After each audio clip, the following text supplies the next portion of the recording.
जय गुरु जी। वीडियो को लाइक कीजिए, चैनल को सब्सक्राइब कीजिए और बेल आइकन को प्रेस कर दीजिए ताकि आपको लेटेस्ट वीडियो के अपडेट्स मिलते रहें। इंतज़ार करना बंद करो क्योंकि सही समय कभी नहीं आता। जय गुरु जी। आज मैं आप सबके साथ जो सत्संग शेयर करूंगी वो आप सब में से ही एक हैं जिन्होंने हमारे साथ अपनी डिवाइन जर्नी शेयर करी है और हमें बहुत अच्छा लग रहा है कि आप सब हमें इतने प्यारे प्यारे सत्संग भेज रहे हैं। ऐसे ही निरंतर सेवा करते रहें। आज जो आप सत्संग सुनोगे वो गुरु भक्त आंटी जी का है और आंटी जी अपनी पहचान गुप्त रखना चाहती हैं, जो भावना हम समझ सकते हैं। आंटी जी ने हमारे साथ एक छोटा और बहुत अच्छा सत्संग शेयर करा है। जैसा आंटी जी ने अपना सत्संग शेयर करा है वैसा ही आप सबके साथ इस सत्संग के माध्यम से आज मैं साझा करूंगी। और हमारी छोटी सी कोशिश यह रहती है जो ये ब्लेस सत्संग हम आपको सुनाते हैं वो हर घर तक पहुंच सके और सब संगत सत्संग सुने और ब्लेस हो सके। इसलिए सब संगत सत्संग के अंत तक बने रहना और सत्संग को बहुत ध्यान से सुनना और सत्संग को बीच में ना छोड़ें, क्योंकि सत्संग सुनने वाले का भी कल्याण होता है और सत्संग करने वाले का भी। और हो सकता है जो आज आप सत्संग सुनने उससे आपको अपने कई सवालों के जवाब मिल जाए। तो चलिए सत्संग शुरू करते हैं। जय गुरु जी। जय गुरु जी। शुक्राना गुरु जी। सबसे पहले मैं गुरु जी का मंत्र जाप करना चाहती हूँ। ओम नमः शिवाय, शिव जी सदा सहाय। ओम नमः शिवाय, गुरु जी सदा सहाय। संगत जी, मैं आज आपके साथ अपना छोटा सा सत्संग शेयर करना चाहती हूँ। मैं गुरु जी से पहली बार अपनी वेडिंग सत्संग में ही उनसे कनेक्ट हुई थी। उससे पहले मैं उनसे कनेक्टेड नहीं थी। यहाँ पर आई संगत ने मुझे बहुत प्यारी ब्लेसिंग्स दी जो गुरु जी का स्वरूप था। मैं बहुत खुश हुई कि मुझे गुरु जी ने पहली बार में ही ब्लेसिंग्स दी। अगर आपको ये पता नहीं हो तो मैं बता दूं कि गुरु जी अपनी संगत को ही ब्लेसिंग्स देते हैं और वो बहुत भाग्यशाली होते हैं। संगत जी, उसके बाद गुरु जी ने मुझे बड़े मंदिर बुलाया और वहाँ मुझे ओम दर्शन भी हुए। जब मुझे ओम दर्शन हुए तब वहाँ एक अंकल हमें देखकर मुस्कुरा रहे थे। मैं समझ गई कि वो गुरु जी ही थे, लेकिन मुझे ये बात थोड़ी देर बाद पता चली। लेकिन मैं बहुत भाग्यशाली हूँ कि मुझे अपने साथ कनेक्ट किया। थोड़े दिन पहले मैं गुरु जी का मैसेज पढ़ रही थी, उसमें लिखा था तू शुक्राना नहीं करती, इग्नोर कर देनी है। मैं बस उसी टाइम कह देती थी शुक्राना गुरु जी। शुक्राना करना मतलब सत्संग सुनाना होता है। संगत जी, मुझे गुरु जी ने बहुत सारी ब्लेसिंग दी हैं जिसके लिए बहुत बहुत शुक्राना गुरु जी का। जल्दी मैं अपना बड़ा सत्संग शेयर करूँगी जब गुरु जी मेरी वह अरदास पूरी करेंगे। संगत जी, ये सत्संग शेयर करने में अगर मुझसे कोई भी गलती हो तो उसकी माफ़ी करना। जय गुरु जी। शुक्राना गुरु जी। संगत जी, आंटी जी का उसके आगे का सत्संग सुनते हैं। जय गुरु जी। संगत जी, धन्यवाद मेरे गुरु जी। सबसे पहले मैं मंत्र जाप करना चाहती हूँ। ओम नमः शिवाय, शिव जी सदा सहाय। ओम नमः शिवाय, गुरु जी सदा सहाय। संगत जी, गुरु जी हमें बहुत ज़्यादा ब्लेसिंग देते हैं। मैं गुरु जी से पिछले 1 साल से जुड़ी हूँ और पूरे साल में मेरी लाइफ बिल्कुल बदल चुकी है। गुरुजी ने मेरी बहुत पास से सभी बातें सुनी हैं। मेरे गुरुजी ने मुझे 4-5 बार बटरफ्लाई रूप में ड्रीम दर्शन दिए और ड्रीम में खुद भी आए हैं। मेरे लिए बहुत बड़ी बात है कि गुरुजी मुझे ड्रीम दर्शन देते हैं, क्योंकि अभी भी काफ़ी संगत के लिए ये चीज़ नहीं हो पाई है। लेकिन संगत जी, मेरा विश्वास है कि आपको भी जल्द ही गुरुजी के ड्रीम दर्शन होंगे। मैं इस पेज से जब जुड़ी हुई हूँ और मैं डेली गुरुजी के सत्संग सुनने लगी हूँ, मुझे बहुत अच्छा लगता है। संगत जी, मुझे बहुत दिनों से गुरुजी के मैसेज आ रहे हैं कि तुझे गुड न्यूज़ मिलेगी। संगत जी, मैं बेबी कंसीव करना चाहती हूँ। मुझे आशा है कि गुरुजी उसके बारे में ही बात कर रहे हैं। मुझे सिर्फ अपने गुरुजी पर ही विश्वास है। जब भी मेरा कंसीव होगा मैं अपना शुक्राना सत्संग फिर से शेयर करूँगी। संगत जी, कृपया मैं आपसे निवेदन करती हूँ, कभी भी गुरुजी पर अपना विश्वास मत खोना। वो वही देते हैं जो हमारे लिए अच्छा होता है। ये सत्संग मैंने गुरुजी का शुक्राना करने के लिए लिखा था। थैंक यू सो मच गुरुजी। मेरे गुरुजी ने हमारे लिए बहुत कुछ किया है। आगे भी मेरा साथ देना गुरुजी। जो भी संगत ये सत्संग सुन रही है उन्हें भी ब्लेस करना और पूरी संगत को भी ब्लेस करना।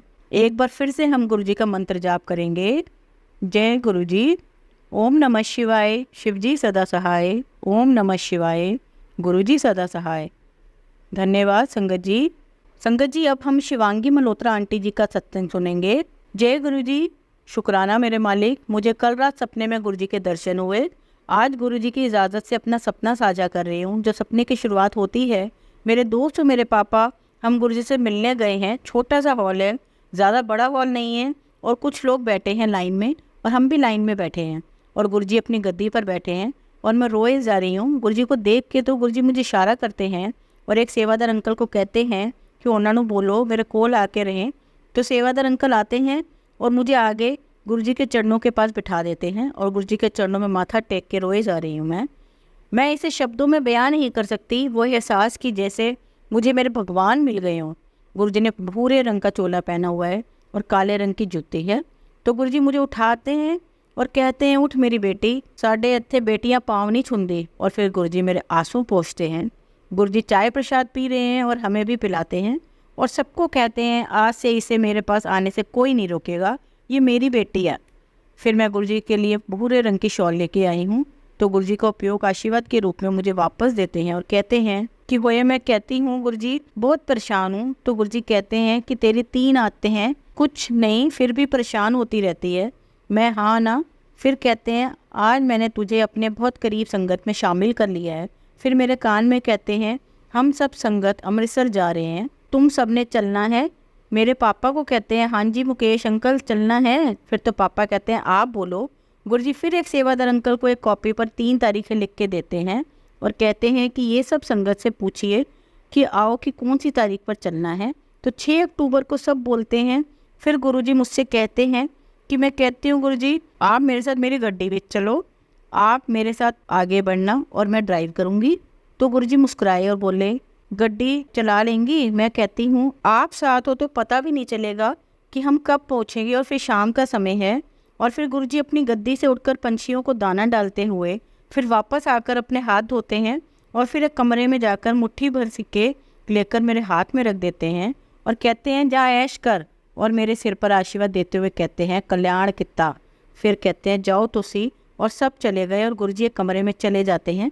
कमरा पूरा गुलाब की खुशबू से महक रहा था। यह एक खूबसूरत सपना है। 80% जो है मालिक अपने हमें ब्लेसिंग्स देते हैं। जय गुरुजी, शुक्राना गुरुजी। संगत जी, अब हम नीलिमा पराशर आंटी जी का सत्संग सुनेंगे। जय गुरुजी, शुक्राना गुरुजी। मेरा बहुत छोटा सा सत्संग है संगत जी। कल मेरी मम्मी लोग केदारनाथ में थे। मेरे मम्मी के घुटनों में समस्या है। हमें हेलीकॉप्टर का टिकट नहीं मिल रहा था। 2 दिन से ऑनलाइन भी कोशिश करी कि कुछ नहीं हुआ। हेलीकॉप्टर का टिकट ना मिलने की वजह से मम्मी लोग और भाई लोग वापस निकल रहे थे बिना दर्शन के और बहुत परेशान थे। इतनी दूर आए और बाबा ने दर्शन भी नहीं दिए। हमने हेलीकॉप्टर के टिकट के लिए काफ़ी सोर्स लगाए लेकिन नहीं मिला। मम्मी का फ़ोन आया है, बहुत मूड ऑफ हो गया है। अब वीवीआईपी दर्शन करते हैं, बद्रीनाथ चले जाएंगे। गुरुजी महाराज की अरदास की कि गुरुजी महाराज किसी भी तरह मेरी माँ को टिकट दिलवा दो। बहुत सालों बाद गए हैं। तब मेरे मन में एक मेरा दोस्त है, उसका फ़ोन नंबर मोबाइल में याद आया। मैंने उसको फ़ोन लगाया। उनके भाई राजनीति में है संगत जी। उन्होंने सीएम कोटे में मम्मी का टिकट करवा दिया। ये सब गुरुजी की कृपा से हुआ है। एकदम फ़ोन आया कि टिकट आईडी क्रिएट हो गई है, वो आज दर्शन के लिए निकल चुके हैं। जय गुरुजी, शुक्राना गुरुजी। धन धन मेरे गुरुजी। जय गुरुजी। संगत जी, ममता आंटी जी का सत्संग सुनेंगे। जय गुरुजी। संगत जी, आज मैं अपना सुंदर सत्संग आप सभी के साथ बांटना चाहती हूँ। मुझे कल ही अपना सत्संग साझा करना था लेकिन गुरुजी की मर्जी से मैं आज साझा कर रही हूँ। भूल चूक माफ़। मैं काफ़ी टाइम से गुरुजी के मंदिर जा रही हूँ। जब गुरुजी बैठ के लंगर प्रसाद खिलाते थे 4 संगतों के साथ, लेकिन कुछ समय से संगत जी आप सबको भी जैसे पता ही होगा कि मंदिर में बैठ के लंगर प्रसाद बंद कर दिया गया है और डिस्पोजेबल दिया जाते हैं। मैं हर सप्ताह मंदिर जाती हूँ और कई बार इस पैक लंगर प्रसाद की वजह से रोके भी आती हूँ, लड़के भी आती हूँ, क्योंकि गुरुजी कहते हैं कि लंगर मंदिर में दवा और बाहर मिठाई। तो इसलिए मुझे भी लंगर प्रसाद मंदिर के अंदर ही बैठ के खाना था। और पहले जब मैं मंदिर जाती थी तो मंदिर 6 बजे खुलता था और मैं रोज़ 6 बजे मंदिर के अंदर होती थी और वहाँ बैठ के गुरुजी के शब्द सुन के बड़ा मज़ा आता था और मंत्र जाप शुरू होता था। फिर मैं लंगर हॉल में चली जाती थी, लेकिन कई दिनों से सेवादारों ने हमें ना तो बैठ के शब्द सुनने दिए और ना ही बैठ के लंगर प्रसाद करने दिया। कल मेरा जन्मदिन था। मैंने कभी सोचा नहीं था कि गुरुजी मुझे इतनी अच्छा गिफ्ट देंगे। कल मेरे जन्मदिन वाले दिन गुरुजी ने मुझे लंगर हॉल में बैठाकर लंगर प्रसाद करवाया, बिल्कुल पहले की तरह। ये मेरे लिए सबसे अच्छा प्यारा आशीर्वाद है संगत जी। जब भी हम अपने किसी रिश्तेदार के घर जाते हैं तो हम वहाँ भी घंटों बैठते हैं, चाय पीते हैं और खाना खाते हैं। तो ऐसे ही हम जैसे गुरुजी के पास इतने दूर से जाते हैं तो हमारा भी मन करता है कि हम उनके पास बैठें और शब्द सुने। तो ये मेरा सबसे अच्छा उपहार था कि गुरुजी ने मुझे लंगर प्रसाद मंदिर के अंदर ही करवाया। शुक्राना गुरुजी, शुक्राना मेरे मालिक, ऐसे प्यारा आशीर्वाद देने के लिए। जय गुरुजी, शुक्राना गुरुजी। अब आप सबको एक कहानी सुनाती हूँ। आप सब इस कहानी को बहुत ध्यान से और एक शांत वातावरण में ही सुनना। चलिए कहानी शुरू करते हैं। हमारी कहानी का शीर्षक है बुजुर्ग व्यापारी की ज़बरदस्त कहानी। अगर कहा जाए कि सफलता किसी व्यक्ति को चुनती है तो ये गलत भी हो सकता है, लेकिन अगर हम कहें कि व्यक्ति ही अपनी सफलता और असफलता को चुनता है तो यह बिल्कुल सही होगा, क्योंकि एक असफल व्यक्ति कई बार प्रयास करता है, लेकिन एक सफल व्यक्ति सफलता मिलने तक प्रयास करता है और आखिर में सफलता उसके कदम चूमती है। आज एक ऐसी स्टोरी बताने जा रहा हूँ जिससे अगर आप बिज़नेस में नए हो तब भी आपको बिज़नेस की काफ़ी हद तक समझ आ जाएगी। यह कहानी नेटवर्क मार्केटिंग बिजनेस और अन्य बिजनेस या फिर कहें कि हर जगह काम आने वाली कहानी है। यह कहानी हमें बताएगी नेगेटिविटी और पॉजिटिविटी नज़रिया कैसे रखते हैं। एक बुजुर्ग व्यापारी था जिसके 2 बेटे थे और उन दोनों की शादी हो चुकी थी और उन दोनों लड़कों के बच्चे थे। उस बुजुर्ग व्यापारी की मार्केट में मिठाई की बहुत बड़ी दुकान थी। उसी दुकान पर उसके दोनों बेटे भी काम करते थे जो अपने पिता की मिठाई की दुकान चलाने में मदद करते थे। उनकी दुकान पूरे मार्केट में सबसे अच्छी चलती थी। उस बुजुर्ग व्यक्ति को पूरा शहर जानता था और उसकी बहुत इज्जत करते थे।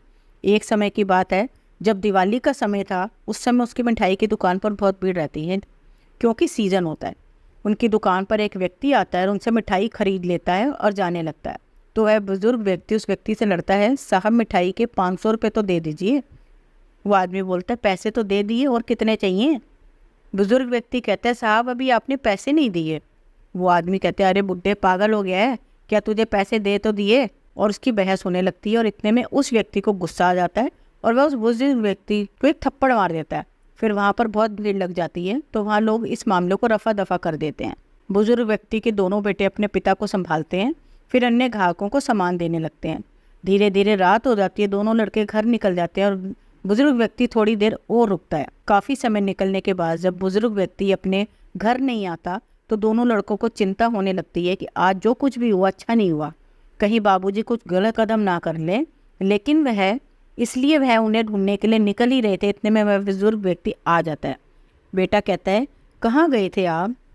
बुजुर्ग व्यक्ति कहता है, मैं उस व्यक्ति को मिठाई देने के लिए उसके घर गया था जिससे आज झगड़ा हुआ था। बेटा बोलता है, आप उसके घर क्यों गए थे? तो बुजुर्ग व्यक्ति कहते हैं कि आज मैं तुम्हें बताता हूँ कि बिज़नेस कैसे किया जाता है। बेटा कहता है, इसका क्या मतलब है? बुजुर्ग व्यक्ति बोलता है, जो होना था वो तो हो ही गया।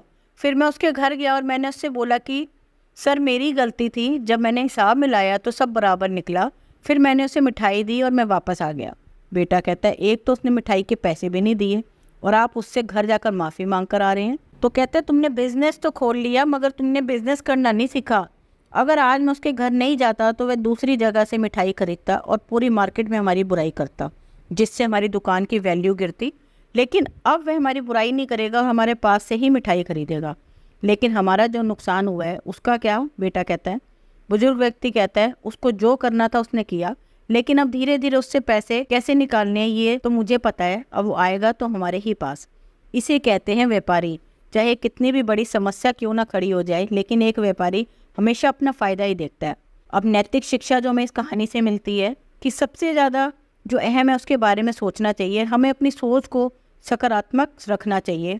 जिस तरह उस बुजुर्ग व्यक्ति ने नकारात्मकता में भी सकारात्मकता विचार रखा, उसी तरह हमें भी हर परिस्थिति में पॉजिटिव नज़रिया रखना चाहिए। अगर आप नेटवर्किंग में मार्केटिंग बिजनेस करते हैं या किसी और चीज़ के बिजनेस में हैं तो सबसे पहले तो आपको यह सीखना चाहिए कि बिजनेस करते कैसे हैं, जो कि इस कहानी में बताया गया है।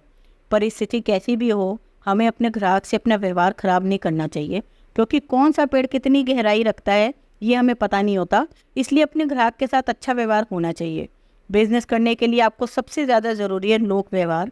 उसमें आपको महारत हासिल करनी होगी ताकि आपका बिजनेस किसी भी परिस्थिति में बंद ना हो। धन्यवाद संगत जी। संगत जी, अगर आपको आज का सत्संग अच्छा लगा हो तो आप इस सत्संग को और संगत के साथ ज़रूर साझा करें, जिससे वो भी महाराज का दिव्य आशीर्वाद प्राप्त कर सके। जय गुरु जी। शुक्राना गुरु जी।